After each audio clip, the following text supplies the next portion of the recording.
Olá pessoal, vamos à nossa terceira aula sobre autovalores e autovetores. Deixa eu colocar aqui em tela cheia. Bom, na aula passada a gente introduziu um algoritmo, para a gente calcular autovalores e autovetores de uma matriz, uma transformação linear. E o algoritmo era precisamente o seguinte, passo 1, considera uma matriz quadrada, você calcula o polinômio P lambda, que é o determinante da matriz A menos lambda I, onde I é a matriz de identidade. Isso aqui sempre será um polinômio de grau n. N vai ser o tamanho da matriz quadrada, A. E esse P lambda a gente chama de polinômio característico. As raízes desse polinômio característico, as raízes reais, são precisamente os autovalores de sua matriz A. De posse desses autovalores, você calcula os autovetores associados. Certo? Então esse é o algoritmo para você achar autovalores e autovetores de uma matriz. A gente vimos vários exemplos, E esse, na verdade, ele é um método prático para a gente calcular autovalores e autovetores de uma matriz. Certo? Muito bem, nessa aula de hoje eu vou aprofundar o nosso conceito de autovalores e autovetores. E essencialmente a gente vai terminar esse assunto aqui nessa aula, tá bom? Bom, esse exemplo, o primeiro exemplo da aula é o seguinte: eu quero mostrar para vocês que nem sempre uma matriz admite autovalores reais. Eu vou considerar aqui uma matriz A, 2 por 2, raiz de 3 na diagonal principal e 1 em menos 1 na diagonal aqui secundária. Bom, empregando o nosso algoritmo lá, do polinômio característico, você calcula P lambda, o polinômio característico é o determinante da matriz A menos lambda I, onde I é a matriz de identidade. Então, essa matriz é determinante da matriz, essa matriz aqui é a mesma matriz A, sendo que os elementos da diagonal principal são subtraídos de menos lambda. Bom, calcula o determinante, você chega nesse polinômio de grau 2, usa a fórmula de Bhaskara e você percebe que esse polinômio não admite raiz real. E, portanto, A não admite autovalores reais. Certo? Então, nem toda matriz ela vai admitir autovalores reais. Tá bom? Muito bem. Próximo exemplo aqui, para a gente treinar o conceito aqui de polinômio característico, achar autovalores e autovetores. Eu vou considerar uma matriz 3 por 3, essa matriz A, e a gente pede para você calcular autovalores e autovetores dessa matriz. Muito bem, vamos empregar o nosso algoritmo. Calcule o polinômio característico. O polinômio característico é determinante da matriz A menos lambda I, onde I é a matriz de identidade. Isso resulta no determinante desta matriz aqui. Calcula o determinante dessa matriz e você percebe que o determinante dessa matriz é um polinômio de grau 3. Você pode fatorar esse polinômio. Então você tem aqui que lambda igual a menos 1, é um autovalor, é uma raiz desse polinômio, e lambda igual a 3 é uma outra raiz desse polinômio. Na verdade, esse aqui é o polinômio de grau 3, então ele tem 3 raízes, sendo que uma raiz é repetida, que é autovalor 3 é repetido aqui, como raiz. Tá certo? Então o autovalor 3 ele aparece como raiz 2 vezes para essa matriz. Mais tarde isso vai ser importante, eu quero enfatizar o número de vezes que um autovalor real aparece como raiz do polinômio. Tá certo? E o lambda igual a menos 1 é outro autovalor e aparece somente uma vez como raiz desse polinômio. Então eu tenho dois autovalores, sendo que um deles, o 3, ele aparece de forma repetida como autovalor desse polinômio característico. Bom, calculando os autovetores para lambda igual a 3. Lambda igual a 3 a gente viu que é um polinômio, é um autovalor, portanto ele realiza essa igualdade. Os autovetores são os vetores da forma x, y, z, né, que solucionam esse sistema linear. Né? A gente está interessado em autovetores não nulos. Né? Então, esse sistema ele pode ser escrito dessa forma. É só você expandir aqui essa igualdade entre matrizes. Né? Você tem aqui esse sistema linear que, fazendo as operações algébricas, você percebe que esse sistema é um sistema linear homogêneo, que é dessa forma aqui. Né? Z, menos 4z tem que ser igual a 0, 5z tem que ser igual a 0, menos 4z tem que ser igual a 0. A informação do x e do y ela é completamente livre. Né? A única informação relevante aqui para você solucionar esse sistema é que a variável z ela é 0 e x e y estão livres. Portanto, os autovetores associados ao autovalor lambda igual a 3, ele é dessa forma aqui. Né? xy0, onde x e y, aqui tem um erro de digitação, pessoal, x e y são números diferentes de 0, né? Não pode ser qualquer número real. Tá? X ou y tem que ser diferente de 0. Tá? Mas se você quiser calcular o subespaço vetorial associado a esse autovalor, na verdade esse seria o subespaço vetorial. Né? Esse subespaço vetorial, isso vai ser importante em alguns minutos, né? Ele é o subespaço vetorial associado a esse autovalor. Né? Esse subespaço vetorial ele tem dimensão qual? Tem dimensão 2, né? Porque ele é gerado por dois elementos da base canônica, né? O E1 e o E2. Certo? Isso vai ser importante no final da aula, tá bom? Mas, por hora, o que eu estava querendo simplesmente ilustrar aqui é que esse autovalor, ele tem como subespaço vetorial associado a esse autovalor de autovetores, né? Esse subespaço aqui. E os autovetores são os caras que são vetores que estão nesse conjunto, mas não nulos. Né?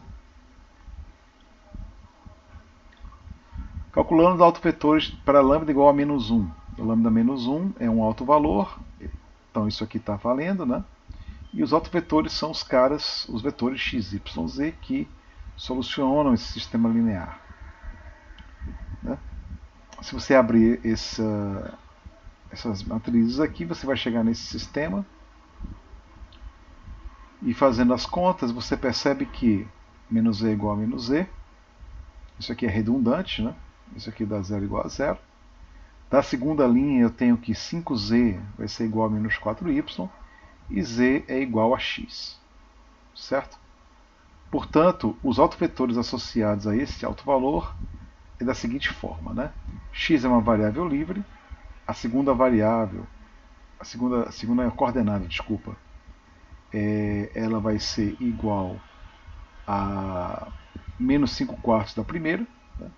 E z tem que ser igual, a terceira coordenada tem que ser igual à primeira coordenada. Então a primeira coordenada eu deixo livre, e você tem aqui esse subespaço vetorial, esse conjunto, de autovetores associados a lambda igual a 3.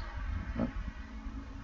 Se você calcular o subespaço vetorial, é só você permitir que x seja 0, né? Seja 0 aqui.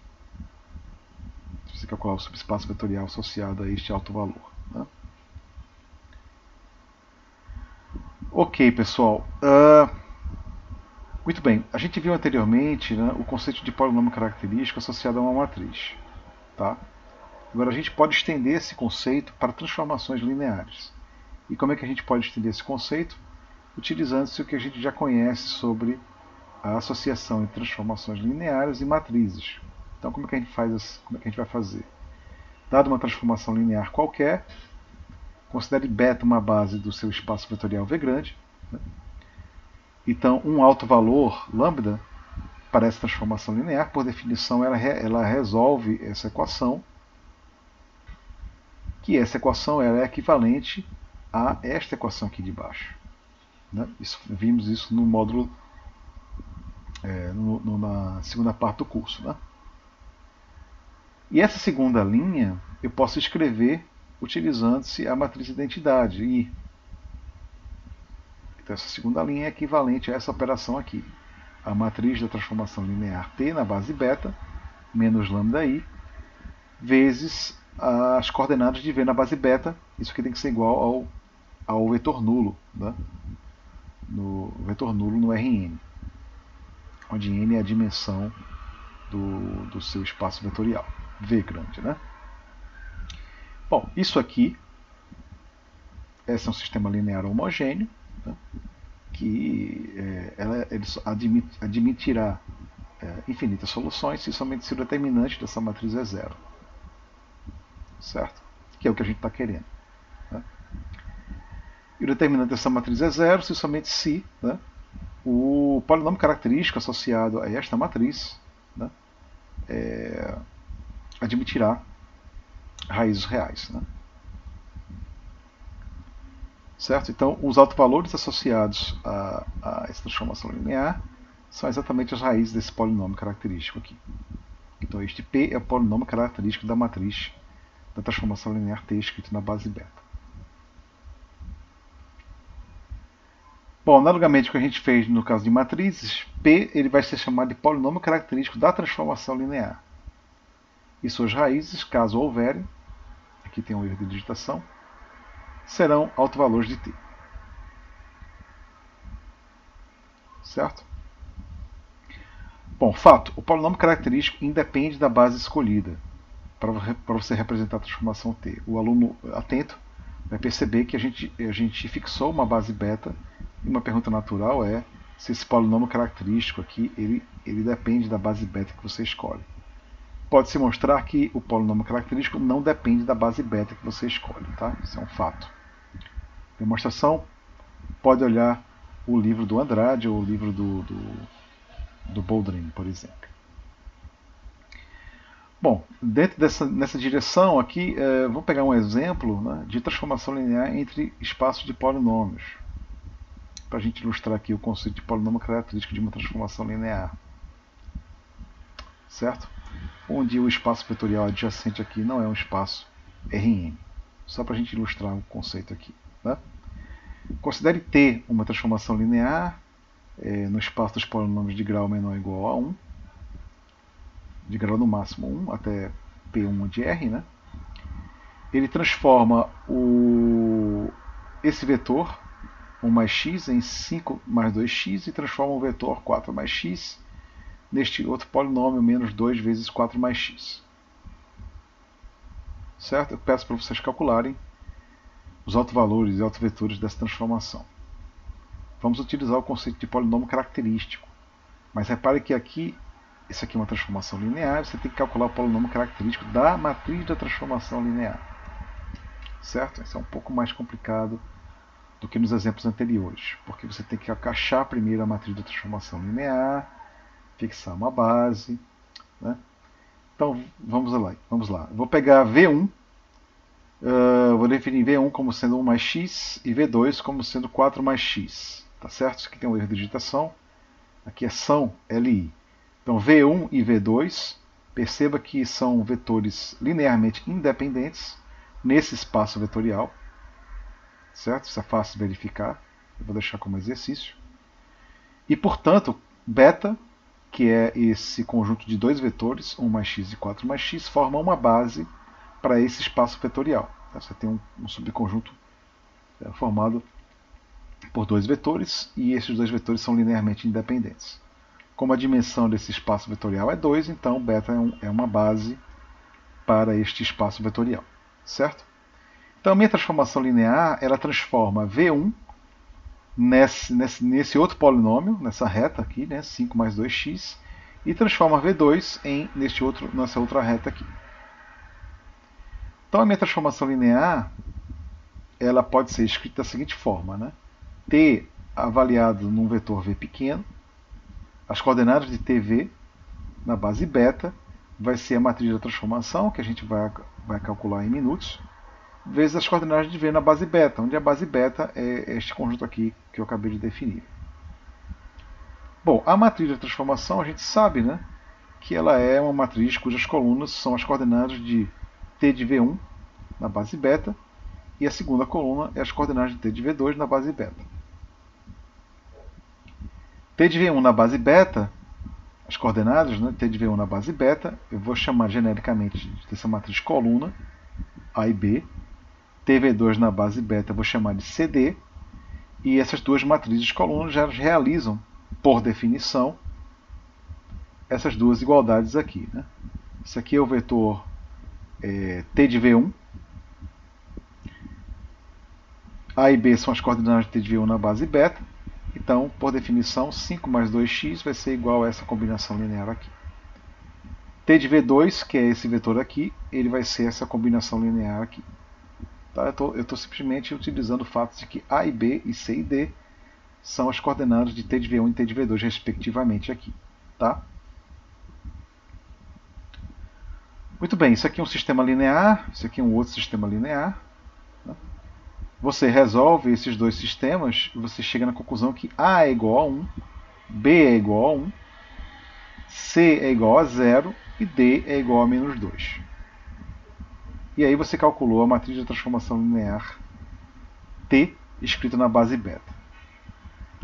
Muito bem, agora de posse dessa matriz, você pode calcular o polinômio característico da transformação linear, que nada mais é o polinômio característico da matriz da transformação T escrita em alguma base. A base beta aqui que ele deu foi o que a gente escolheu. Então, P de lambda vai ser o determinante desta matriz. Né? Lembra aqui a determinante da matriz, dessa matriz aqui, né? Menos lambda i, onde i é a matriz de identidade. Portanto, eu vou calcular o determinante desta matriz aqui.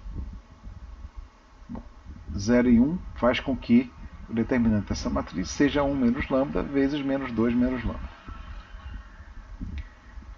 Então, esse aqui é um polinômio de grau 2, né?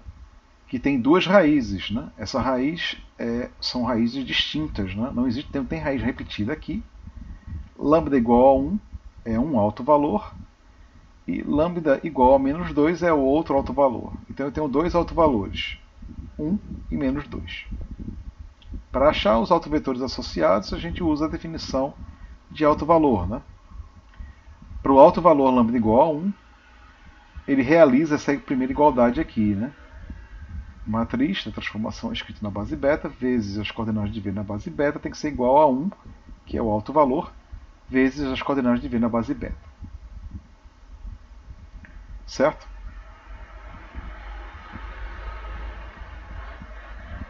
Muito bem. As coordenadas de V na base beta eu vou escrever de forma genérica como sendo esse vetor x e y. Então, essa igualdade aqui é escrita dessa forma. E aí você resolvendo esse sistema, você percebe que eu tenho o quê? Eu tenho que x tem que ser igual a 3y, né? Porque x menos 2y tem que ser igual a y. Essa informação aqui é redundante, né? A informação importante desse sistema é que x tem que ser igual a 3y. Os autovetores não podem ser nulos, então os autovetores dessa transformação linear eles têm as seguintes coordenadas. Né? X tem que ser igual a 3y e y pode ser qualquer número diferente de 0. Então, esses caras aqui, né, são as coordenadas dos meus autovetores, né, dessa transformação. Os autovetores para lambda igual a menos 2 são os caras que realizam, né, são os vetores V, tais que as coordenadas de V na base beta realizam essa igualdade. Para achar os autovetores dessa matriz, associada a alto valor lambda igual a menos 2, você resolve então esse sistema aqui, né, onde x e y representam as coordenadas de V na base beta. Você resolve esse sistema e você percebe que x tem que ser igual a menos 2x, ou seja, x tem que ser igual a 0. Tá? E x menos 2y igual a menos 2y.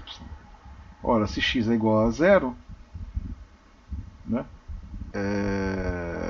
y fica uma variável livre, né, e os autovetores de t associados a esse autovalor, eles são as coordenadas, né, desses autovetores são da forma 0y, onde y ele é um número real diferente de zero. Certo? Então, as coordenadas dos autovetores associados a esse autovalor lambda igual a menos 2 são dessa forma aqui. Tudo escrito na base beta.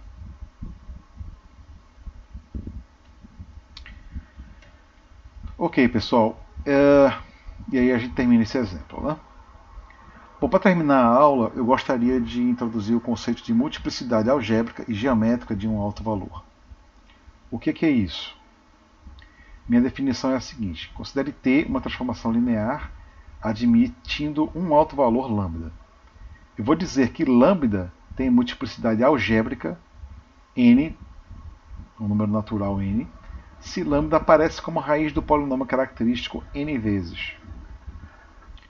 Dizemos que lambda tem multiplicidade geométrica, m de Maria, se a dimensão do subespaço de autovetores associados a lambda tem dimensão m. Então, por exemplo, vamos agora no nosso primeiro exemplo da aula. Né? Neste exemplo aqui, eu tenho uma matriz. A gente viu, né, que essa matriz ela tem esse polinômio característico. Né? E esse polinômio característico ele tem duas raízes. Perdão, ele tem três raízes. Né? A raiz lambda igual a 3, ela aparece duas vezes como raiz. É uma raiz repetida. Então, o número de vezes que o alto valor lambda igual a 3 aparece é 2, como raiz do polinômio característico. O número de vezes que o alto valor lambda igual a 3 aparece como raiz do polinômio característico é igual a 2. Né? Aparece de forma repetida aqui duas vezes como raiz. Então, o que é a multiplicidade algébrica? É o número de vezes que um alto valor, multiplicidade algébrica de um alto valor é o número de vezes que um alto valor aparece como raiz do polinômio característico. Portanto, lambda igual a 3 tem multiplicidade algébrica 2. Ele aparece duas vezes como raiz do polinômio. Lambda igual a menos 1, né, é uma raiz que aparece somente uma vez. Então a multiplicidade algébrica do alto valor lambda igual a menos 1 é igual a 1. Certo? Para esse exemplo aqui. No outro exemplo, aqui dos polinômios, né, você percebe esse polinômio característico dessa matriz, ela aparece tem duas raízes, né, reais e distintas. Né, lambda igual a 1 e lambda igual a menos 2. Né? Então aqui não tem raiz. A multiplicidade algébrica deste alto valor é igual a 1. Aparece somente uma vez como raiz do polinômio característico. E lambda igual a menos 2 também tem multiplicidade algébrica igual a 1. Certo? Então o conceito de multiplicidade algébrica está ilustrado nesses dois exemplos que eu falei. Né? Lembrando que multiplicidade algébrica é um número de vezes que o alto valor aparece como raiz do polinômio característico. Certo? A multiplicidade geométrica é a dimensão do subespaço vetorial formado pelos autovetores associados a um certo lambda, ao alto valor. Né? Se a dimensão do subespaço vetorial, né, de autovetores for igual a m, então a gente diz que a multiplicidade geométrica é igual a m. Multiplicidade geométrica deste alto valor. Vamos aqui ao exemplo, né? Voltando nesse mesmo exemplo. A gente viu que o polinômio característico que tinha três raízes. Desses três raízes, três autovalores, um autovalor aparece de forma repetida, que é lambda igual a 3, aparece duas vezes como raiz. E lambda igual a menos 1 aparece uma vez como raiz. Né? Então, a multiplicidade algébrica de lambda igual a 3 é 2 e a multiplicidade algébrica de lambda igual a menos 1 é 1. Vejamos agora a dimensão do subespaço vetorial dos autovetores associados a cada um desses autovalores. Porque a dimensão desse subespaço é o que a gente chama de multiplicidade geométrica. Né? Repare que os autovetores associados a lambda igual a 3, ele é o subespaço vetorial descrito por esse conjunto. Este conjunto tem dimensão 2. Portanto, a multiplicidade geométrica de λ igual a 3 é igual a 2, que é a dimensão do subespaço vetorial formado pelos autovetores para este alto valor. Então isso aqui tem dimensão 2 e, portanto, a multiplicidade geométrica de λ igual a 3 é igual a 2. Λ igual a 3 é alto valor. Né? No caso desse mesmo exemplo, quando para λ igual a menos 1, perdão pessoal, aqui tem um erro de digitação, né? Lambda aqui tem que ser igual a menos 1. Né? A multiplicidade geométrica deste alto valor, né, é igual a 1. Por quê? Porque a dimensão do subespaço vetorial formado pelos autovetores para este alto valor é igual a 1. A dimensão desse subespaço, incluindo aqui x igual a 0, né, a dimensão desse subespaço vetorial é igual a 1, porque esse subespaço ele é gerado somente por um único vetor, que é o vetor 1, menos 5 quartos e 1. Né? Então esse é um subespaço de dimensão 1. Portanto, a multiplicidade geométrica deste alto valor é igual a 1. No exemplo aqui dos polinômios, a gente tem aqui dois autovalores, né? 1 e menos 2, com multiplicidades algébricas 1 e 1. Aparece somente uma vez como raiz, né? o alto valor 1. E o alto valor menos 2 aparece uma vez como raiz. Né? Então tem multiplicidade algébrica, cada um deles igual a 1. A multiplicidade geométrica, que é a dimensão dos subespaços vetoriais dos autovetores, associados a cada um desses autovalores, está aqui. Né? Os autovetores de T associados a esse alto valor são dessa forma. Isso aqui ele é um subespaço vetorial de dimensão 1. Né? Ele é gerado pelos vetores 3 e 1. A multiplicidade geométrica do alto valor lambda menos 2 é igual a 1 também. Por quê? Porque os autovetores, o subespaço vetorial associado a esse alto valor tem dimensão 1. Porque são formados, as coordenadas desses autovetores são formados pelos vetores da forma 0y. E, portanto, isso é um subespaço de dimensão 1. Certo? Ok, pessoal, a gente vai acabar por aqui. Na próxima aula, nós continuamos essa discussão e a gente vai entrar no conceito aqui de diagonalização de transformações lineares. Um abraço.